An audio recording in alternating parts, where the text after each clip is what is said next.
Good afternoon, ladies and gentlemen.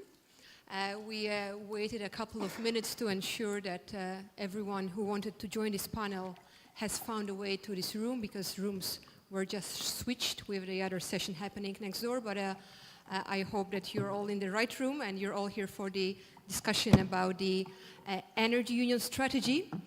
Welcome. It's a privilege to host this panel, and it's a privilege to host all excellent speakers who are here together with me. My name is Julia Michalak. I'm a climate and energy program leader in demosEUROPA, a Warsaw-based think tank. And let me first to introduce and welcome all speakers who joined today's debate. First, Mr. Kai-Olaf from the German Institute for International and Security Studies, head of Europe division, specializing in Central and Eastern Europe. Mr. Bartek Gurba from the European Commission, DG Energy. Mr. Shane Tomlinson, senior research fellow at the Chatham House, where he works on climate, energy, and resource governance.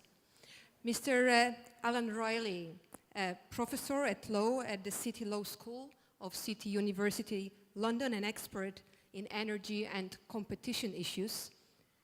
And Mr. Václav Bartuška, who is ambassador at large for energy security of the Czech Republic for almost already 10 years. We are here to discuss a very timely issue, and the Energy Union strategy that is described by many as one of the most ambitious projects that the EU has ever taken. The Energy Union is the project with many ins. When I thought about how to start this debate, I thought to find maybe another angle than those we already know. So I thought about these ins. It's about investments, it's about incentives, it's about interconnections, it's about responding to international challenges. And about all these ins, I'd like to have a debate today with you and with our excellent panel.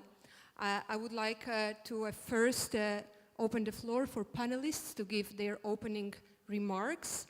And later on, I'd like to invite you to actively participate in the Q&A session and to make use of this really unique opportunity to talk to our experts who are gathered here with us. So let me pose a question to panelists, a question which is also a title of this debate. So how and whether at all the energy security strategy can contribute to improve resilience of Central and Eastern Europe energy systems, whether it can contribute to strengthening Central and Eastern Europe's energy security. Mr. Gurba, I'd like to ask you to start, and later on I'll ask other panelists to give their views. The floor is yours. Okay, thank you very much. Good afternoon, everyone. I will maybe start before answering the question. I will maybe use the opportunity and shortly introduce you a little bit on the topic, what really Energy Union is, and where it comes from, and why it has taken the shape as it currently does. So this Energy Union has 5 dimensions. It talks about energy security, solidarity, and trust. And this has also an external dimension, so it clearly refers to close neighborhood of the EU, energy community. Energy community is a treaty which involves Ukraine and the Balkan countries, which implement the energy acquis of the EU. It also contains, the second dimension is integration of the energy markets. Third is energy efficiency. Fourth is decarbonization of the economy. And fifth is the research and innovation. So you already see that the Energy Union has this function of coordinating the entire EU energy policy. And how this all began, and let me go back here to this context when it was raised. Russia-Ukraine crisis. The Energy Union was put forward when the crisis began by former Prime Minister Donald Tusk, and it had this response or this dimension of responding to potential gas crisis and addressing the risk of supply of gas. And precisely also in 2014, the Commission, in view of the developing situation, performed together with the EU member states and with the energy community countries, so also Ukraine and the Balkans, the so-called stress test. We were just asking what will happen if gas is not flowing for half a year or for 3 months from Russia or through Ukraine, and how our energy systems will react to it.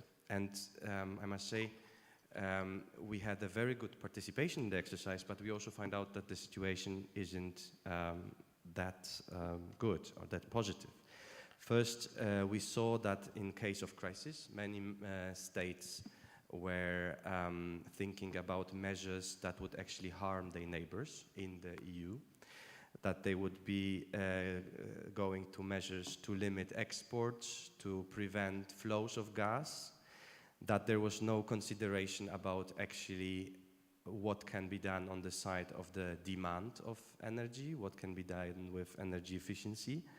There was little thought about what happens, how actually the gas supply crisis would spill over to electricity sector. We found out that there would be quite a big impact, also in regards to supply of coal to many, because many countries rely on the imports and also on imports from Russia.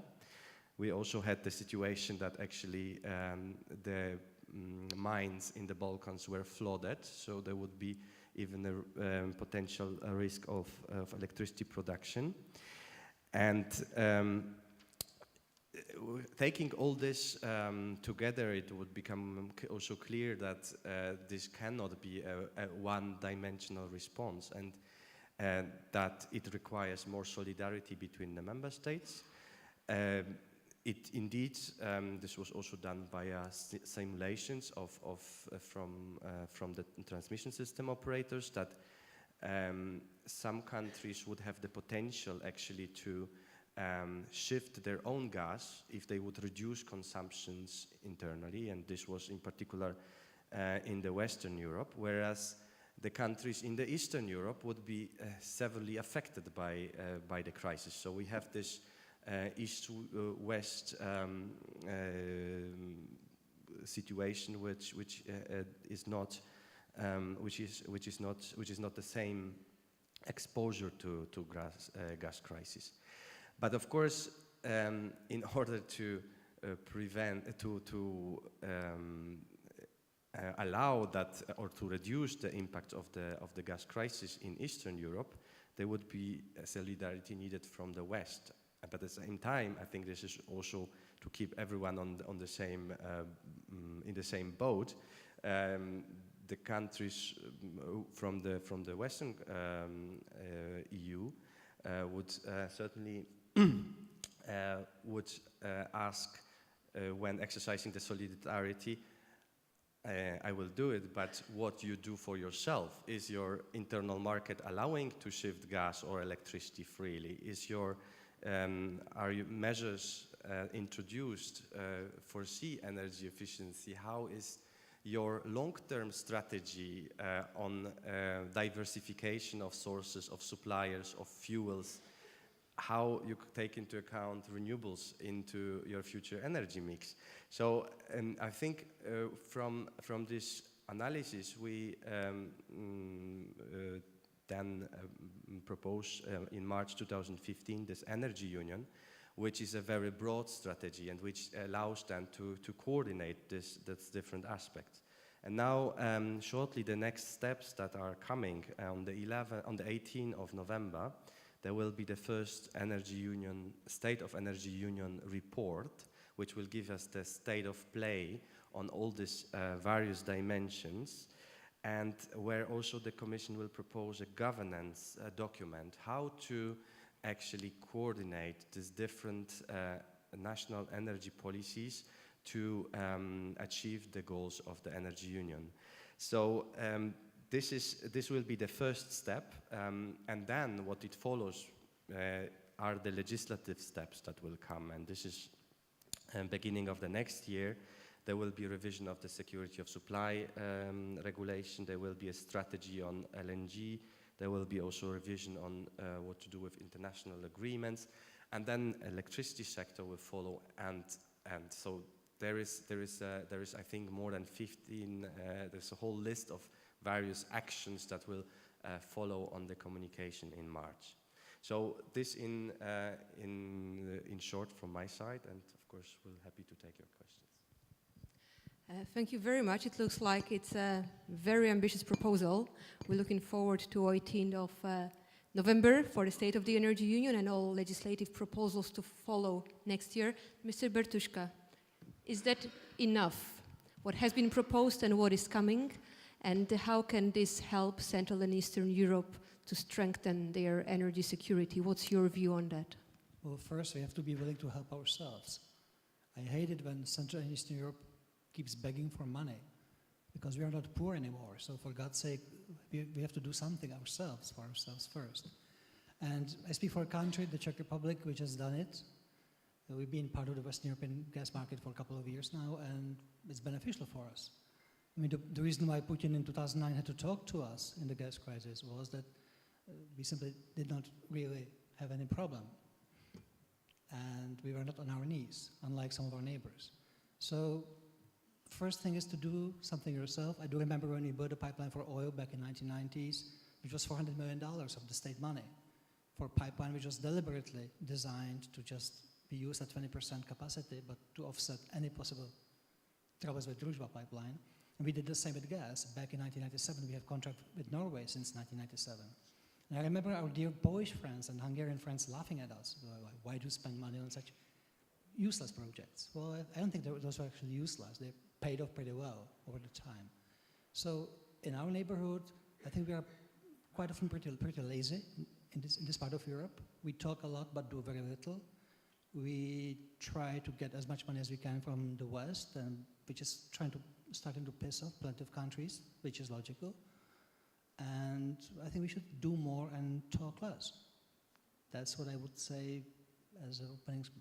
If I did not provoke any questions with those sentences, then I just give up. Thank you.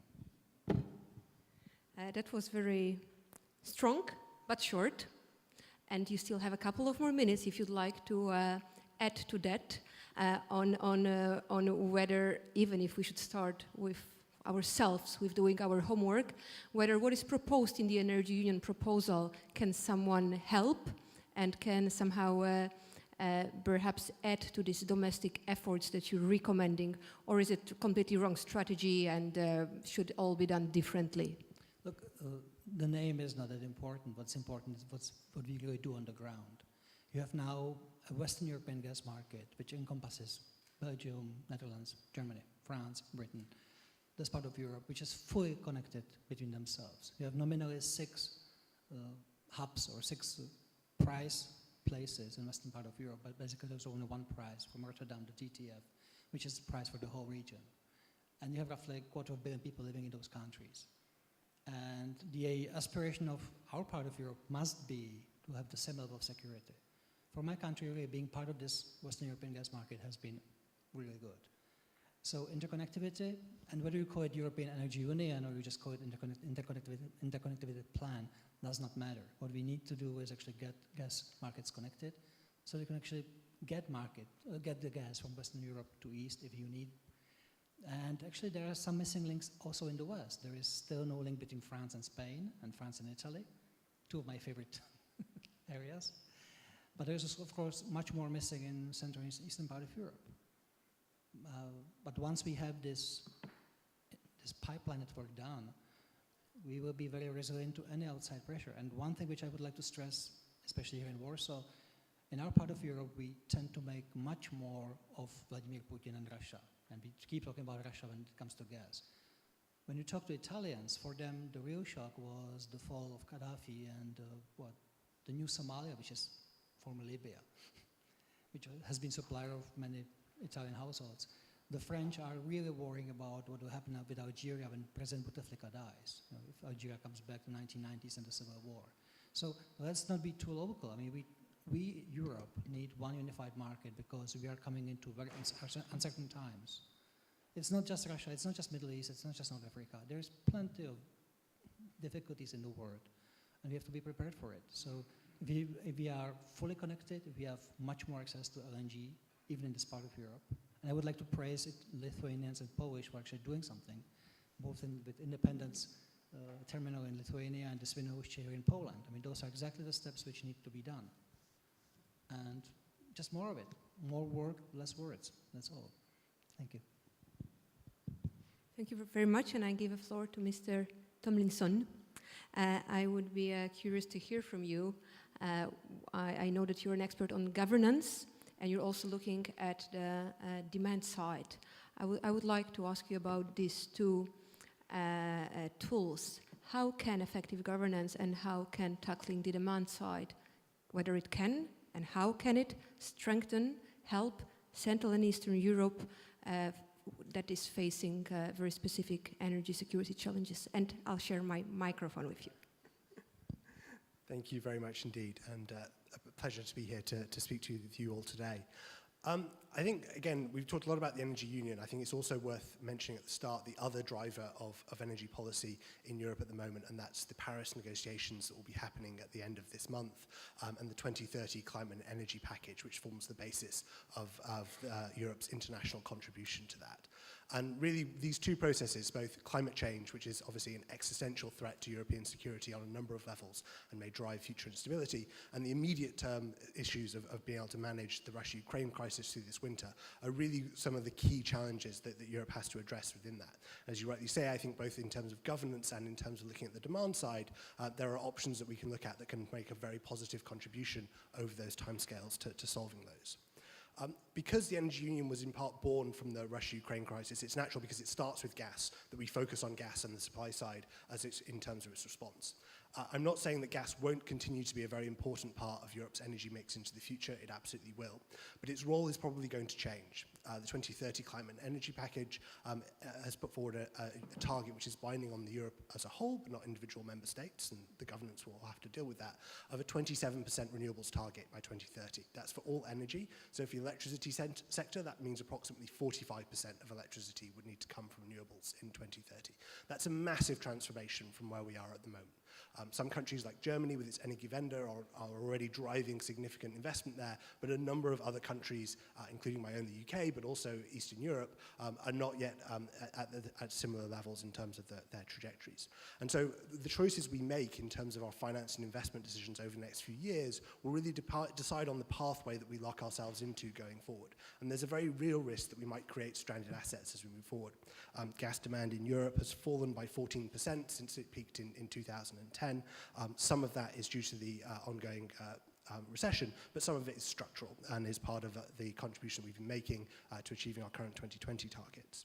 We've also consistently overestimated demand in the past, so the European Commission has cut its gas demand forecast by over a quarter since 2003 to 2013 for the year 2015. And even in 2013, it was still projecting 21% higher gas demand in Europe than we saw last year. So unless we have an incredibly cold winter this year, even 2 years out, we're still sort of overestimating it.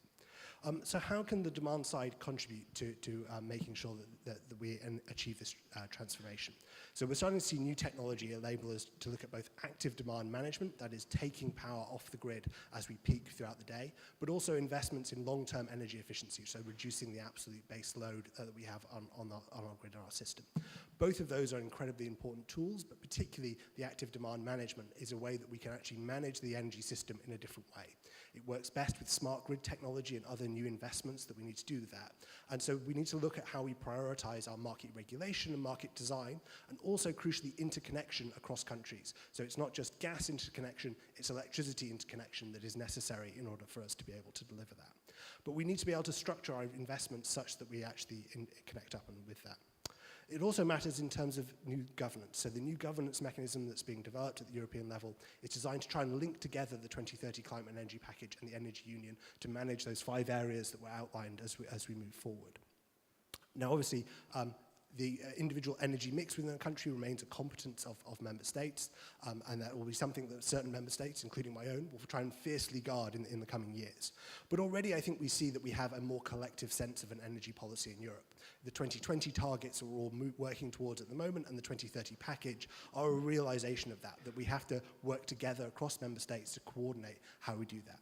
However, the new governance mechanisms provide opportunities to develop that further, and I think there are 3 key ways, which I'll finish on, which would be provide a way forward on that.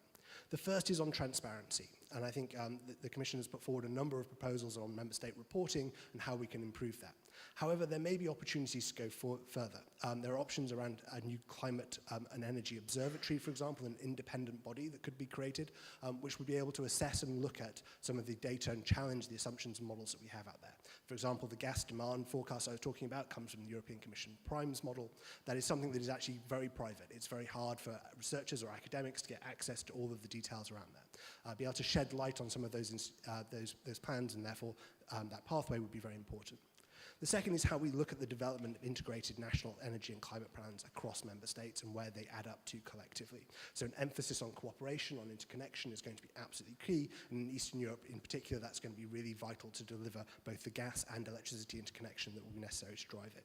But we've also talked a lot already this morning at this conference about the need to have a more common vision of energy security, and that's also something we need to drive through this process in order to actually put in place the mechanisms that ensure that we would cooperate in terms of crisis rather than look for our own national interests. Certainly in the UK, there is great skepticism about the amount of electricity you might see flowing over the interconnector to France in times of crisis, but equally the UK recognises it would be very politically difficult for it to cut off Ireland. We need to actually expose those questions and have a European-wide conversation about how we think about managing those particular security risks. And the third area is around how we enforce or move if we look to be off track.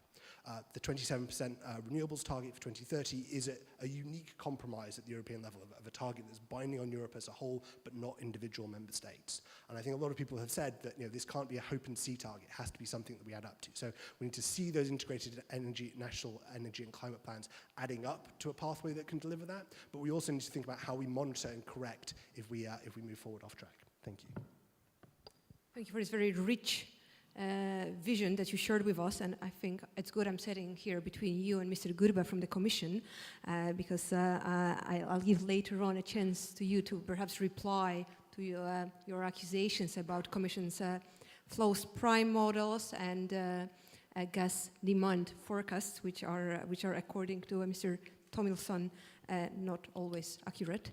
But now I'll give the floor to Mr. Kai-Olaf from Germany, which is a country that's being observed from Warsaw with a lot of attention, both because of its energy dimension with its massive experiment happening there, but also recently because of certain investments being seen, especially in this part of Europe, as controversial and perhaps even going against the spirit of the energy union. And of course here I mean the recent agreement on enlarging Nord Stream capacity. So I'd be happy if you comment on both and again refer to the main question, whether the energy union is the right tool to help Central Eastern Europe and how can it be done.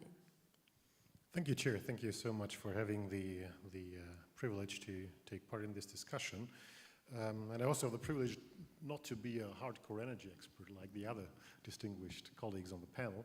So I look at this rather from a broader European policy perspective. And in this context, I would like to share with you 3 observations, which at the same time are questions.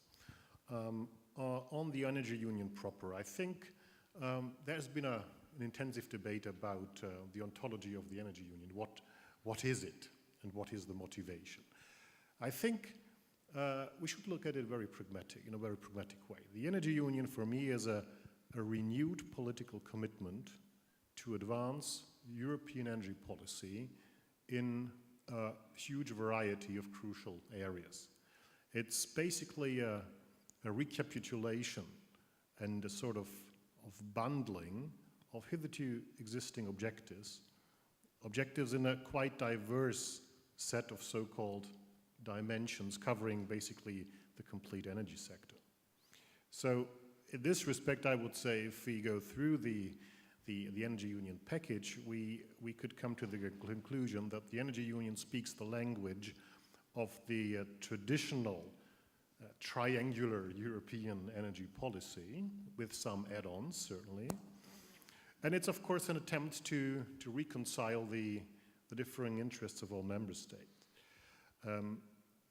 And being, to some extent, vague, it gives enough space for member states to find out their specific priorities. What I think is important in our context, if you look at the original intention, so to say the pre-Energy Union, the ideas floated in Warsaw, from Warsaw, this was supposed to be very much an energy security union with an emphasis on security of supply. And then, bearing in mind what I said, I think it has diversified. It has become broader and broader. It's a broad program for achieving more resilience and for modernizing and reforming energy sectors. In some sense, we might say it's a more structured Lisbon strategy for the energy sector, which is not a bad assessment. Then the second observation, I think if you look at especially Central Eastern Europe, in a similar vein as Václav Bartuška said, I would say the Energy Union is a device, an additive, but not the real driver of improving energy security. I think the engines are member states and regional formats of cooperation. That's, I think, the experience of the last years. If we look, for example, at the Visegrad 4 cooperation, the North-South corridor, the emerging set of new interconnectors. Also, if you look at the Baltic states, which for a long time have been termed as energy islands, and I remember friends and colleagues from Latvia or Estonia having argued even 2 years ago, we are not an energy island any longer, we're an energy peninsula. And we're on the way to get indeed integrated by building cables to be linked up to the Northern European electricity market, and by building the LNG terminal, but also maybe an interconnection a gas interconnection to Poland. And we also see here this important role of the European Commission as a guardian. If you look at the Lithuanian story, we should not forget that's a country where 100% of gas came from Russia, where there was a unilateral kind of orientation of the gas import infrastructure, and where Gazprom, together with German partners, controlled the energy company. That the Lithuanian governments were able to unbundle in a very strict way the gas companies in the gas sector. However, arguing that the drive comes from the bottom and from the member states, we should indeed not forget that this requires some domestic preconditions. It requires a consensus in member states about priorities. It requires a clear will to implement, and it requires a firm commitment to eliminate intransparency and impediments. Let me quote the Lithuanian president, Mrs. Grybauskaitė, in their State of the Nation address 2 years ago, or from 2014. She said, "The appetite of local energy oligarchs is even more damaging to the country than its disputes with Gazprom."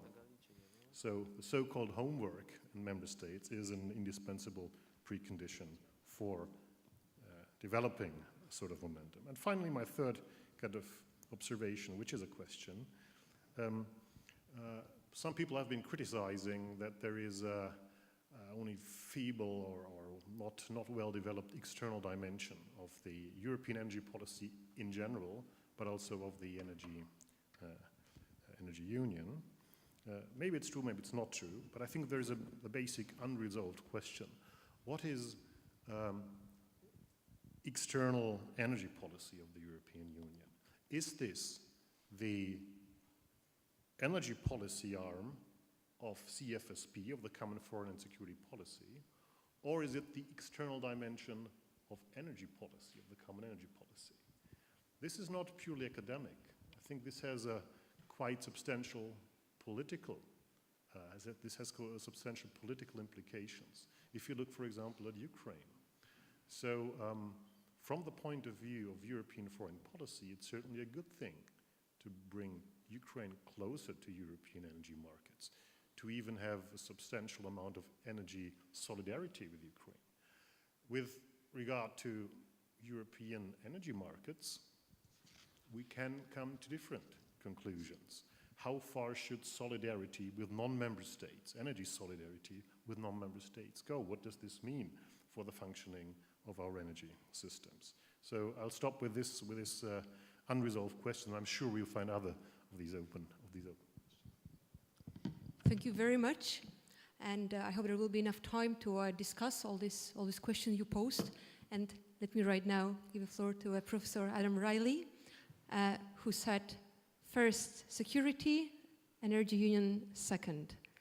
I was very interested why this thought. Does it mean you don't believe the energy union can provide more security, or can it, but must be implemented well? Please tell us what your views are. This is partly out of a paper I wrote for the Atlantic Council earlier in the year. I think it was published in June on the Atlantic Council's website. And my essential argument is that if you look at the Energy Union paper, it is like saying we're going to do everything. And my argument about all of this is that, sadly, we can't do everything, and we have to prioritize. And the first priority here is the supply security issues in relation to gas. And the answer to, some arguments, essentially we should focus there. And what I mean by focusing there, it means doing several things. One is doing largely what we've been doing, because what we're doing works. As we said earlier, we know that we've already got in Northwestern Europe a liquid and open single gas market. We want to extend that into Central and Eastern Europe. That's about interconnectors, putting those in place, ensuring full application of the third energy package, compliance with EU antitrust rules. That's a large part of what we need to do to make it work. There are particular elements of this.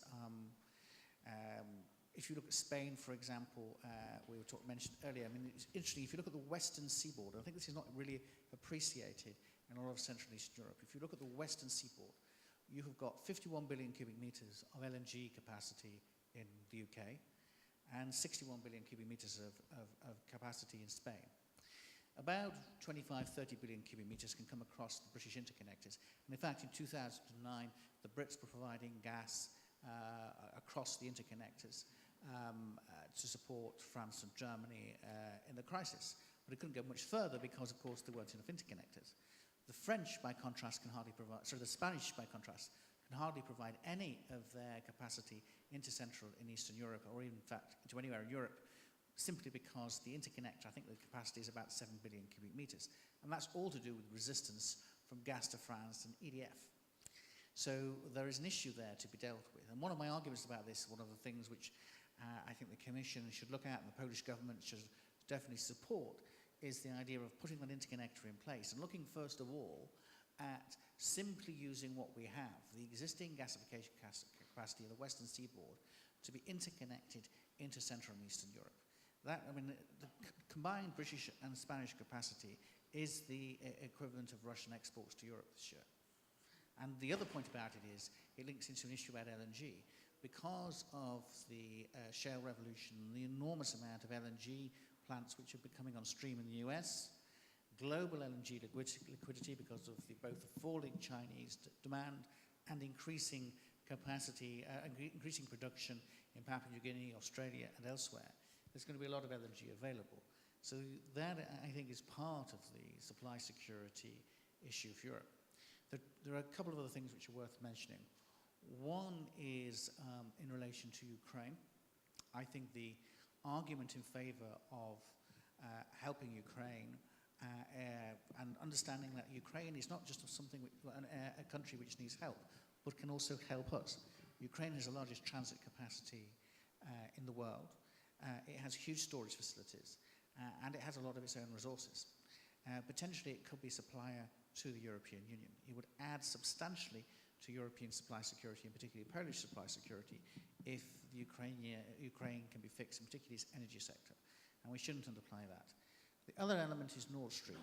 Nord Stream is clearly a threat to both Ukrainian and Central Eastern Europe supply security and should be opposed. And I think there are I think if the Polish government, new Polish government wants to take one particular stance, it should be for the full application of European liberalization and antitrust rules to the Nord Stream pipeline, which was imposed by the Russian Federation.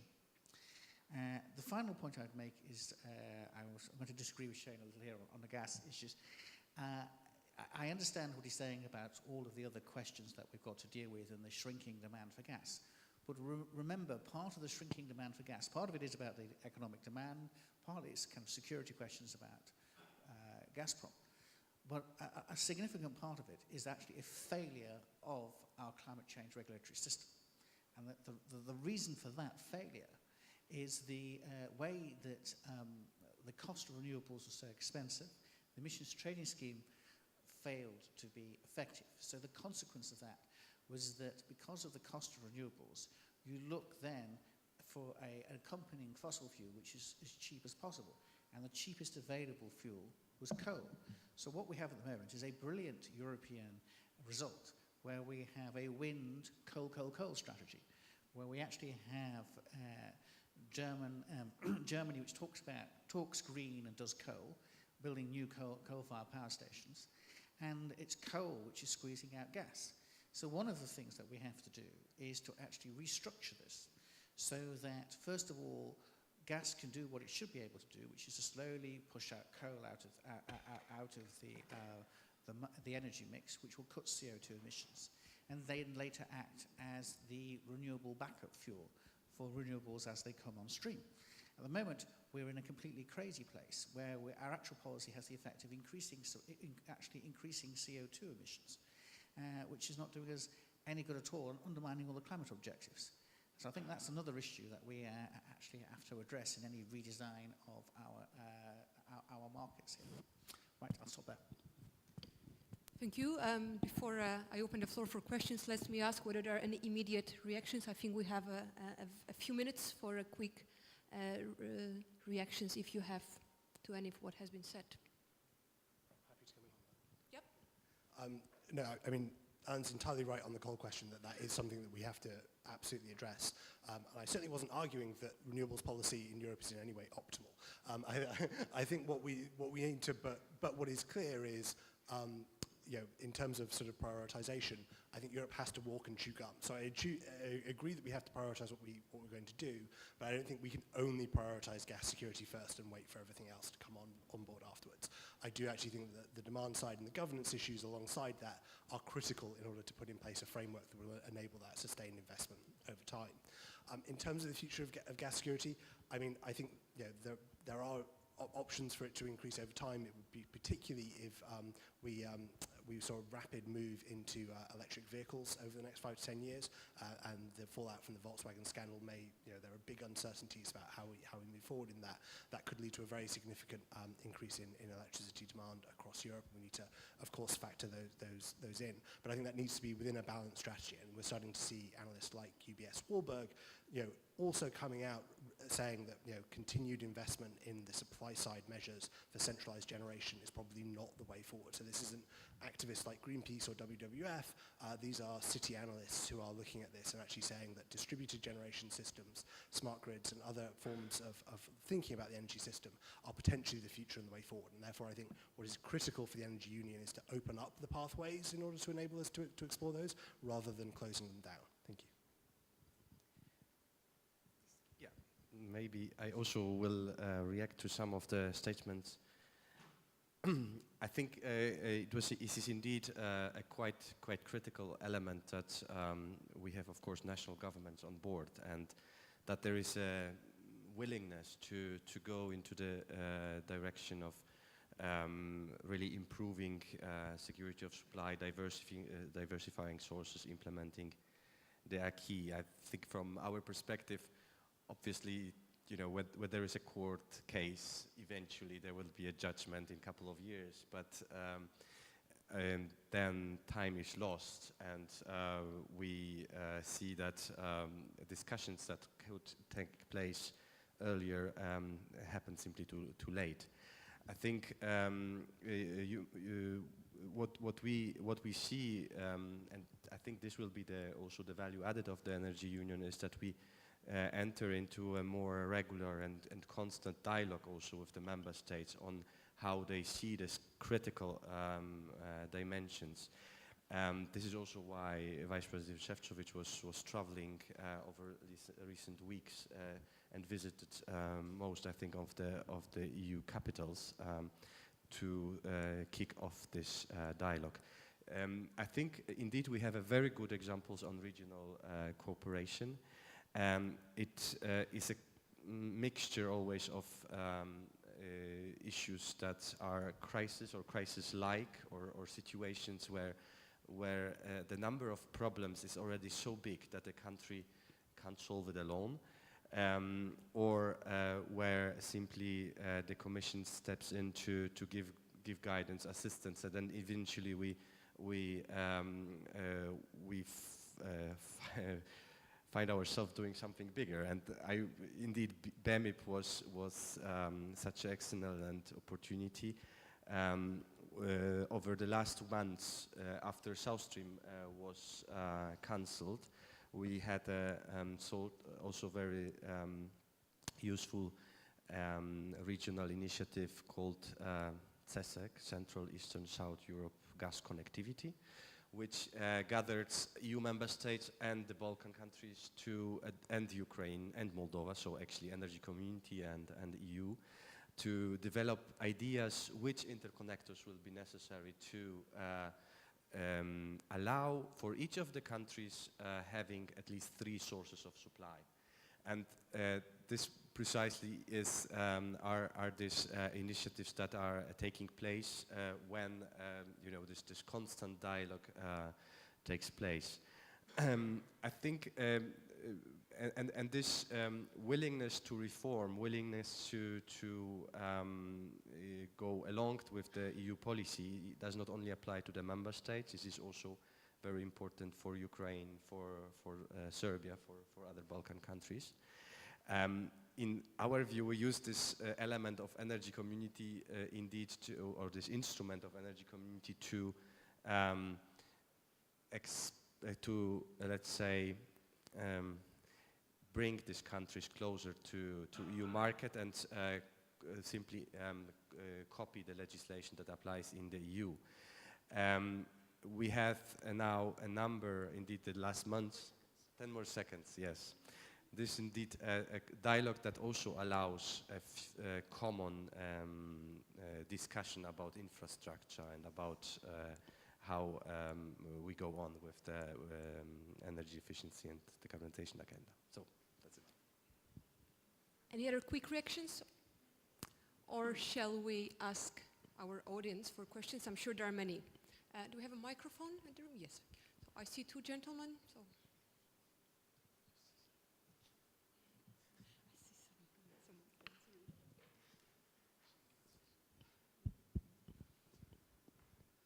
Thank you very much. My name is Lukam Geladze. I'm from Georgia, especially from Cybersecurity Bureau.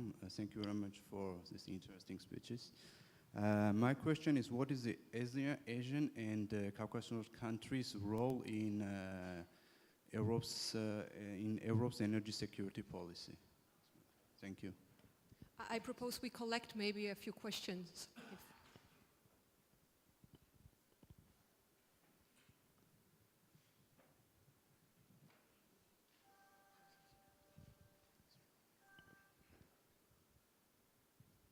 Thank you. Hello, my name is Radu Magdin. I'm a Romanian political analyst. I have a question for Mr. Lang.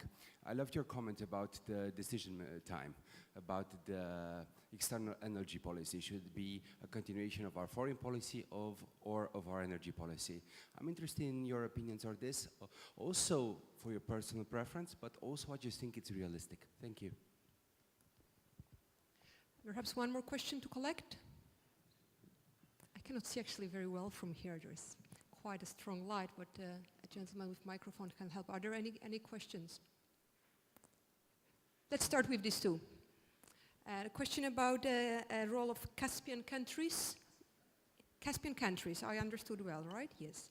Yes, I see someone nodding, yes. Caspian countries in energy community, and a specific question for Mr. Lang about energy, foreign dimension of energy policy. May I? There is one more, maybe it's going to be... Okay, I think Caspian obviously could play an enormous role in in European supply security and help their own supply security. I think there are a number of potential options. I think for countries like Georgia, there is, I think, the option of joining the energy community, which I think will be a very good start towards bringing it within the European energy acquis. I think that's a very good place to start. I think there's also the question of looking at how the gas supplies for the region can actually be connected into the European system, and how far any deal with Iran will make this either easier or perhaps even trickier, but in a different way. My overall view about this is that there are a number of now opportunities opening up to develop the supply in the region. The oft-famed discussions about the Trans-Caspian pipeline, and then of course all the technical legal issues to do whether or not the Caspian Sea is a sea or a lake as a matter of public international law, but we won't go there. There are also some really interesting questions about the Iranian issue, because the potential of a deal whereby you're able to bring Turkmen gas into Iran and also then on into the European Union, to the Caucasus and Turkey. That's quite an interesting possibility, which I think we're going to try and explore. And I think the broader argument here is one where I think Turkey plays a significant role in this as well. The Turks take about 60% of their gas from the Russians, notwithstanding Turkish stream. I think there are some fairly serious questions being asked within the Turkish political establishment about the value of the dependence which is involved in the Russian relationship. And the idea of creating a liquid trading market in Turkey, around the Caspian Sea, and linking that in then into a European market and creating a proper hub is something which you can see that at least parts of the local political establishment may well want to work with.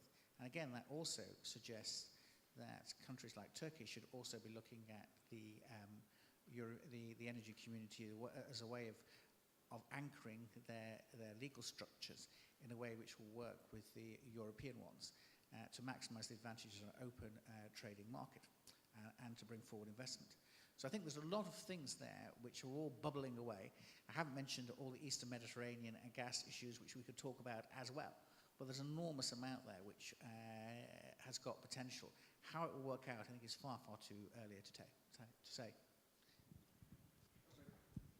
At the same time, I must say that the Caspian and Central Asia are a very good place which shows very well what is Europe capable of and what it's not capable of. You know, with the northern Caspian pipeline from Tengiz in Kazakhstan to Novorossiysk in Russia, which basically opened up Kazakh oil for Western Europe, that was a great deal which then was done. The same with Bakur-Belzi-Ceyhan pipeline for oil, Bakur-Belzi-Erzurum for natural gas, both going from Azerbaijan to Turkey. But then we spent 10 years talking about Nabucco, And China needed 2.5 years to build a pipeline from Turkmenistan by Uzbekistan, Kazakhstan to China, 7,000 kilometers, 2.5 years. I was in Ashgabat a couple months after they opened this pipeline. It was in December 2009. I spoke with the Deputy Prime Minister, and he was looking at me and said, you know, we don't really care about your words anymore. Build something and come to us. So I think there are plenty of opportunities there. There is now being construction of the TANAP from Azerbaijan via Turkey to possibly Europe. But it's a neighborhood where everybody is really under a lot of stress. Not just Georgia, but also other countries in your neighborhood. And they are not really interested in our words anymore. They want to see things done. And I'm afraid that, especially in Central Asia, Europe hasn't done much, to be honest. I have no clear answer. That's why I asked the question. It depends, of course. And maybe it's not so much about it, it's maybe very much about creating capacities and fora where to have a debate where both logics and both perspectives are present and where they can be weighed against each other. Because very often I think it's decoupled. I remember the debates in Germany on Nord Stream. Nord Stream is not an EU project. It's not even a German government project. It's a project of companies which at some point by some politicians in Germany and other member states has been supported. But the main arguments in the public debate for Nord Stream 1 were, first, it's better to have more pipelines than less pipelines in terms of our energy security. Second, it's better to have a direct connection from the point of view, from the egotistic point of view of the consumer. It's good to have a direct connection with the producer. In the words of one of the representatives of one of the German companies, for us, the safest transit country is the Baltic Sea. So that was the logics, the egotistic and particularistic logics of the energy sector. And of course, it's not the duty of companies to take into account foreign policy, broader foreign policy goals. But of course, there were political costs for the German government in implementing the project, and these costs had to be considered at some point. There was at least a need, and maybe this came a little bit too late, what this meant for the cohesion in the EU and what this also meant in strategic terms for neighboring countries. So I think we need, on the national level, of course, but also on the EU level, a more intensive kind of coordination between the foreign policy and the energy policy logics. Are there any other questions from the audience? Gentlemen here, anyone else? I think that's the last chance, the last round, so I encourage you. Yes, yeah, there are a few more questions, thank you. I cannot see so well, but let's take them all, please. Thank you very much. My name is Jan Truszczyński. Two very practical questions, I'm afraid, going down from the strategic level to the nuts and bolts area. One will be about the interconnections being assessed for feasibility and possibly also built all over Central Europe. I remember having looked some months ago at the tables regarding the implementation of the Connecting Europe facility, and I registered that for Poland alone there were feasibility studies followed by works on how to interconnect this country with Lithuania, Slovakia, Czech Republic, and Denmark gas interconnections. Some of this is already accomplished, Poland, Lithuania. I would like to ask a question, perhaps to Mr. Bartuška. How do you assess prospects for further work on this, including accomplishments? And do you think it will mean some quantum leap change, some change for better overall? Second question, I think, perhaps to Mr. Gurba, European Commission. Energy community. It has been with us for quite a while already, not just the Western Balkans, but also Moldova and Ukraine. How would you assess would you venture an opinion on how much effect has it already had on the ground? Are we far enough regarding the integration of the electricity gas markets of those countries with our own? And 2 more questions. I think just there. Please speak loudly and close to the microphone so we can hear you well. Nadia Soskina, Institute of Society Transformation, Kyiv. It is very interesting to have such a high scope on the problem and very practical issue. How do you consider, are there any risks for this winter supply for Europe by gas pipelines through conflict territories in Ukraine?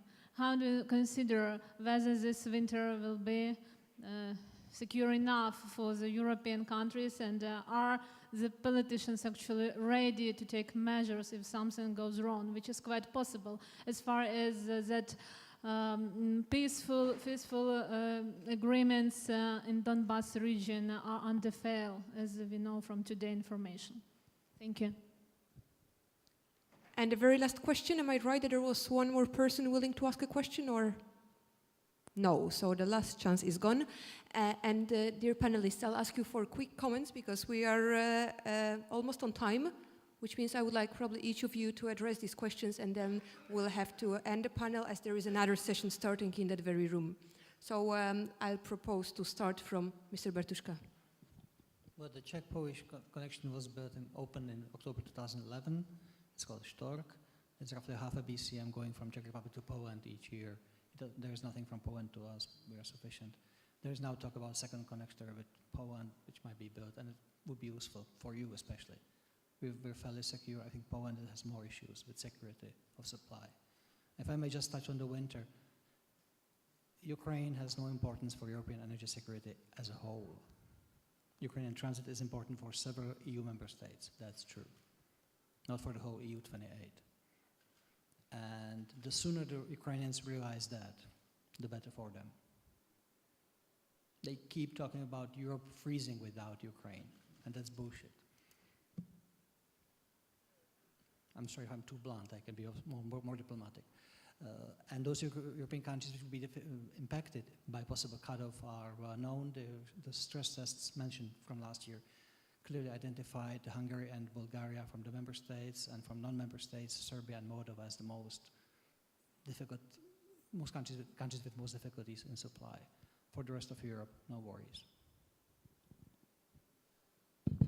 Sorry, thanks. And I'd actually like to underline that. I mean, I think one of the difficulties in dealing with Kiev has been this unwillingness to understand the role they are playing in the European gas market, because Europe has been increasingly successful. And I think one of the troubles is, of course, we have all this language, sadly, a lot of it from my island, but a lot of it about how the EU fails and it doesn't work and all this sort of thing. And of course, there are problems, a lot of problems. But in gas, in supply security, Europe has been tremendously successful over the last decade and a half. They have liberalized and opened the markets. We have a huge Northwest European single gas market now, which is expanding eastward. So as it expands and as this works, although it protects European supply security, it minimizes the role of Ukraine. And I just do not think Ukrainian policymakers and ministers understand this. I think that's quite fundamental. I don't really need to say much more. I'll hand over to Shane. Thank you. I mean, I would agree. Yeah, the European analysis shows that Hungary and Bulgaria are the 2 countries that are potentially most at risk if we do have a severe winter this year, and there is continued problems in Russia-Ukraine. Perhaps those countries are at risk, and we should think about that. In terms of the Connecting Europe facility, just sort of say, I mean, I think, you know, it's back to what I was saying in the presentation, but I think it's important that you don't just think about gas interconnection as being the only mechanism by which we can connect up and secure this. So investments in grid and electricity, I think, are as important as gas interconnection, and it's important that we get a balance across EU funding instruments in terms of how we use that. Okay, I maybe reply. You will be so indeed energy community. Ukraine and Serbia this year implemented third package on the level of general legislation. And of course now what is up to come is secondary legislation. How do you do it now in practice? But I think this shows, and indeed Ukraine, remains a reliable transit country to the EU. No interruption happened last year, and we believe this will also remain. But this is also indeed, and this is where the Commission is putting also a lot of efforts to help to reform the energy system and energy sector in Ukraine. And the same, of course, with Serbia, which though had also this perspective of EU accession in terms of negotiations with the EU. But I think what Ukraine sees is that, like here in Poland, we had 2010 the negotiations with Russia, where the reverse flow was introduced on the Yamal pipeline, where the Commission was also helping Poland in assisting in the negotiations with Russia and implementing the third package, and to implement the third package on this pipeline. And this, I think, is sort of this positive example how, by introducing the EU legislation, the security of supply of a country grows immensely and allows also more options in terms of supply of gas.